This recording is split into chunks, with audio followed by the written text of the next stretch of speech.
Ever struggled with dry patches or wasted water while hand watering your garden? Drip irrigation delivers water directly to your plant's roots, saving time and cutting your water bill. Setting up a simple drip system in a suburban backyard is easier than you think. Start by measuring your garden beds to calculate how much 13mm poly tubing you'll need. Cut the tubing to length and lay it along your beds, close to the base of your plants. Next, punch 4mm drip emitters or inline drippers into the tubing every 30 to 50 centimeters, depending on how far apart your plants are.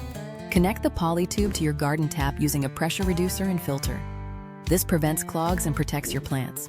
Secure the tubing with stakes to keep it in place.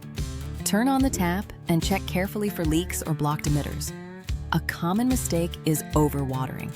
Start with 20 to 30 minutes a few times a week, then adjust based on your soil and weather. The result? Even moisture, healthier plants, and less water wasted.